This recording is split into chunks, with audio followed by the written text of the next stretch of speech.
नमस्कार दोस्तों, एक बार फिर स्वागत है आप लोगों का। जैसे कि मैंने आपको बोला था कि आज मैं आपको टैब सेटिंग कराऊंगा। आज बहुत ही इंटरेस्टिंग, बहुत ही इंपॉर्टेंट कमांड होने वाली है। बहुत अच्छे से देखिएगा, बहुत अच्छे से ध्यान से देखिएगा और जो मैं कराऊं उसकी प्रैक्टिस करते रहिएगा। चलिए लेट्स स्टार्ट। लीजिए, आपका मैं टैब सेटिंग स्टार्ट करा रहा हूँ। टैब सेटिंग का मतलब समझ लीजिएगा। टैब सेटिंग का मतलब होता है जो वर्ड एक दूसरे के नीचे से मिल रहे हों, जो वर्ड एक दूसरे के नीचे से एकदम स्ट्रेट मिल रहे हों, वो टैब सेटिंग कहलाता है। स्टार्ट करते हैं। सबसे पहले आपने लिखा नेम, नेम के बाद टैब का बटन दबाना है। कर्सर हिले नहीं हिले, कितना ही आगे जाए इससे कोई मतलब नहीं है। आपने टैब का बटन दबा दिया, उसके बाद लिखा आपने जो आगे लिखना है, रोल नंबर लिखना है। सपोज कीजिए मैंने रोल नंबर लिखा, फिर टैब का बटन दबा दिया। टैब का बटन दबाने के बाद अब मैंने यहां लिखा सब्जेक्ट, फिर टैब का बटन दबा दिया। अब यहां लिखा आपने मार्क्स और टैब का बटन दबा दिया। देखिए इस बार हिला भी नहीं है, कोई बात नहीं, मैंने आपसे कहा ही था हिले नहीं हिले इससे कोई मतलब नहीं है। कितना ही आगे जाए इससे भी कोई मतलब नहीं है। आपने एक बार टैब का बटन दबा दिया, आपका काम कंप्लीट। अब आपने यहां लिखा मार्क्स के बाद रिजल्ट। नीचे आने के लिए आपको पता है एंटर होता है, मैंने एंटर का बटन दबा दिया। अब आपने नेम लिखा, जो भी नाम लिखना है, टैब का बटन दबाया, रोल नंबर लिख दिया, फिर टैब का बटन दबाया, अब सब्जेक्ट लिख दिया, फिर टैब का बटन दबाया, मार्क्स लिख दिए और टैब का बटन दबा के रिजल्ट लिख दिया। इन्हें सेलेक्ट किया। सेलेक्ट करने के बाद कंट्रोल जे की कमांड देनी है। कंट्रोल जे करने के बाद अब आपको लॉक लगाने हैं। ये जो रूलर है जहां माउस देखेगा ये कहलाता है रूलर। इस रूलर के ऊपर आपने टैब लगाने जो लगाए थे उनके लॉक लगाने सेट करने हैं। पहला लॉक लगाया रोल नंबर के लिए, जैसे ही क्लिक किया रोल नंबर एकदम स्ट्रेट मिल गया। दूसरा लॉक लगाया सब्जेक्ट के लिए, सब्जेक्ट स्ट्रेट मिल गया। तीसरा लॉक लगाया मार्क के लिए और चौथा लगाया रिजल्ट के लिए। देखिए सब एक दूसरे के नीचे से मिल गए। अभी सभी तितर बितर हो रखे थे, उल्टे सीधे हो रखे थे, कोई एक दूसरे के नीचे नहीं आ रहा था। नीचे आने के लिए आपने एंटर किया और नेक्स्ट नाम लिखा आपने। नेक्स्ट नाम आपका जो भी है वो लिखा आपने, टैब किया जो भी रोल नंबर है। अब देखिए ये बेनिफिट मिला आपको कि टैब सेटिंग से एकदम बिल्कुल स्ट्रेट नीचे आ रहा है। अब हम जो कुछ भी लिख रहे हैं एकदम बिल्कुल नीचे नीचे आ रहा है। देखिए आ रहा है एकदम एग्जैक्ट नीचे।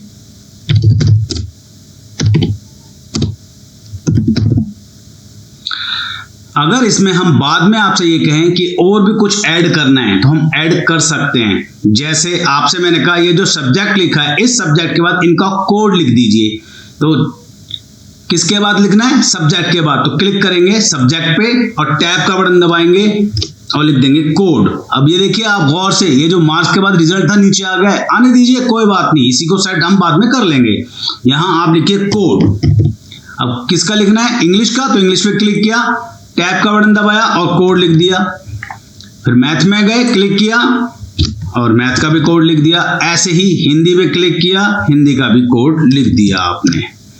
सेलेक्ट किया क्योंकि जस्टिफाई ऑलरेडी है आपका, पहले कर रखा है आपने। एक लॉक और लगा दिया, बस एक लॉक जैसे आपने लगाया ये सेट हो गया। लेकिन ये इसके अंदर थोड़ा कंजेस्टेड सा हो गया है, तो कोई नहीं, इसे हल्का सा लेफ्ट कर लीजिएगा, इसे भी हल्का सा लेफ्ट कर लीजिएगा। जब आपको तसल्ली मिल जाए और यहाँ आप इसे रोक दीजिएगा। अब मैंने क्या किया, हल्का हल्का सबको थोड़ा थोड़ा सा एडजस्ट कर दिया। अब थोड़ा सा देखने में अच्छा लगने लगा। ठीक है, एक और ऐड करना है आपको। नेम के बाद आपसे कहा जाता है फादर नेम ऐड कीजिए। जिसके बाद कहा जाता है, कर्सर देखिए माउस वहां लेके आए और टैब का बटन दबाया और लिखा फादर नेम। किसके? रमेश के। तो रमेश पे क्लिक किया और टैब का बटन दबा दिया। इनके फादर का नाम लिख दिया आपने, जो भी इनका नाम है। अब हरीश के फादर पे क्लिक, हरीश पे क्लिक किया, टैब का बटन दबाया और हरीश के फादर का नाम लिख दिया। ऐसे ही गगन पे क्लिक किया, टैब का बटन दबाया और यहां पर भी इनके फादर का नाम लिख दिया। सेलेक्ट किया, एक लॉक और लगा दिया। कहीं भी एक लॉक लगा दीजिए। अब ये लॉक जैसे ही मैंने लगाया ये अभी भी सेट नहीं हुआ है, तो इसे हल्का सा एडजस्टमेंट कर लीजिए। इसे थोड़ा सा लेफ्ट ले आइए पहले टैब को, और ये इस टैब को भी थोड़ा सा इधर ले गए। सब टैब थोड़े थोड़े हमने खिसकाए, तो उससे हमें टैब नंबर 2 के लिए जगह मिल गई। ये देखिए हल्का सा और एडजस्ट कर लिए, जहां हमें अच्छा लगेगा वहां इसे हम रोक देंगे। क्लियर। अब जैसे मैं एंटर करता हूं, नेक्स्ट नाम कोई सा भी लिखता हूं, मैंने नेक्स्ट नाम लिखा यहाँ पर, कोई भी नाम लिख देते हैं। यहाँ नाम लिखा आपने योगेश, टैब का बटन दबाया, इनके फादर का नाम लिख दिया आपने, टैब का बटन दबाया, रोल नंबर लिख दिया आपने, टैब का बटन दबाया, जो भी सब्जेक्ट था इनका वो लिख दिया, टैब का बटन दबाया, जो भी कोड था वो लिख दिया, और ऐसे ही आपने मार्क्स लिखे और टैब का बटन दबा के रिजल्ट भी लिख दिया। क्या ध्यान दिया आपने, देखा आपने कि अब जो हम लगाते जा रहे हैं बिल्कुल स्ट्रेट, एकदम सीधे सीधे एक दूसरे के नीचे से मिल रहे हैं। ये कहलाता है टैब सेटिंग। टैब सेटिंग बहुत सारे प्रकार की होती है, जिनमें से एक आपको अभी मैंने समझा दिया है। उम्मीद है आपको अच्छे से समझ आ गया होगा। ठीक है, अभी और भी हैं आपकी टैब सेटिंग, अभी एक ही कराई है, अब नेक्स्ट कराते हैं आपको नेक्स्ट टैब सेटिंग। दूसरी टैब सेटिंग बता रहा हूं आपको मैं। देखिए यहाँ अभी आपने इस चीज के जो स्टाइल है इस तरह से करेंगे जिस तरह बायोडाटा होता है। बायोडाटा करते हैं जिस तरह उसमें लिखा होता है नेम, नेम के बाद हम टैब का बटन दबाते हैं, फिर कॉलन, फिर टैब। तो कितने टैब लग गए? 2। जो भी नाम है यहाँ नाम लिखा आपने, नीचे आने के लिए आपको पता है एंटर है, ये एंटर किया आपने, नेक्स्ट नाम लिख दिया आपने इनके father name, tab colon tab, नीचे आने के लिए एड्रेस, अब लिखा आपने address, tab colon tab, address ये लिखा आपने 8/समथिंग जो भी लिखा आपने, कोमा, और टाइप करते चले गए। अभी मैंने क्या किया, कुछ भी टाइप करता जा रहा हूँ और लास्ट में कोमा करके लिख दिया दिल्ली 110095। नीचे आगे आए और यहाँ पे लिख दिया आपने contact number, tab colon tab, जो कुछ भी लिख दिया आपने, सेलेक्ट किया आपने। अब आपने लॉक कितने लगाने? 2, क्योंकि टैब लगाए थे 2, पहला लॉक लगाया और दूसरा लॉक लगाया। वर्ड तो देखिए ये कॉलन एक दूसरे के नीचे से मिल गए। यहाँ हरीश जो नाम था, जो फादर नेम था मिस्टर, और जो भी एड्रेस था, कॉन्टैक्ट नंबर सब मिल गए।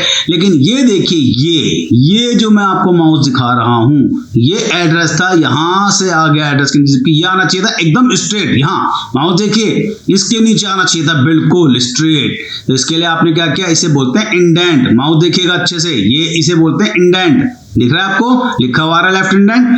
शिफ्ट का बटन दबाया और इसे ड्रैग करके ले गए जहां भी आपको इसे नीचे से लेके आना है। मुझे टैब नंबर 2 के नीचे से लेके आना था, इसे टैब नंबर 2 के नीचे लाया और छोड़ दिया। जैसे ही छोड़ा अब आपने देखा बिल्कुल स्ट्रेट एकदम सीधा सीधा मिल गया है। नीचे आने के लिए एंटर, कुछ भी लिखा आपने, टैब कॉलन टैब, कुछ भी लिखा आपने, नीचे आने के लिए एंटर, फिर आपने कुछ हेडिंग लिखी, फिर टैब, फिर कॉलन, फिर टैब। अब मैं टाइप करूंगा और एंटर नहीं कर रहा हूं तो देखिए इसी के नीचे आता चले जाएगा, आता जा रहा है, और यहीं से नीचे आना है तो एंटर, फिर कोई हेडिंग लिखी, फिर टैब का बटन, फिर कॉलन, फिर टैब, फिर आपने कुछ भी लिखा, नीचे आने के लिए आपको पता है एंटर। अगर मैं एंटर नहीं करता हूं तो अपने आप इसी के नीचे से आता चला जाएगा। Okay, clear. 2 टैब सेटिंग हो चुकी है आपकी। टैब सेटिंग के अंदर पहले जो बताया था आपको मैंने, आपने देखा वो इस तरह का था जिस तरह से रिजल्ट बनता है। ये दूसरा था जिसके अंदर जिस तरह बायोडाटा जिस तरह से बनता है, ये उस तरह का आपका टैब सेटिंग हो गई। टैब सेटिंग अभी और भी है। उम्मीद है जो मैंने आज आपको कराया बहुत अच्छे से समझ में आया होगा आपको। अभी टैब सेटिंग कंप्लीट नहीं हुई है अभी, क्योंकि बहुत इंपॉर्टेंट कमांड है, बहुत ज़्यादा इंपॉर्टेंट कमांड है, इसलिए मैंने सारी टैब सेटिंग नहीं कराई है। अभी इतने कमांड्स कराई हैं मैंने जो आपको आसानी से समझ में आ सके, आप प्रैक्टिस कर सकें। नेक्स्ट क्लास में इसको हम कंप्लीट कराएंगे। उम्मीद है जिस तरह से अभी तक आप लोग मुझे शेयर, लाइक और सब्सक्राइब करते आए हैं, आगे भी आप मुझे ऐसे ही सब्सक्राइब, लाइक और शेयर करते रहेंगे। Okay, bye till then.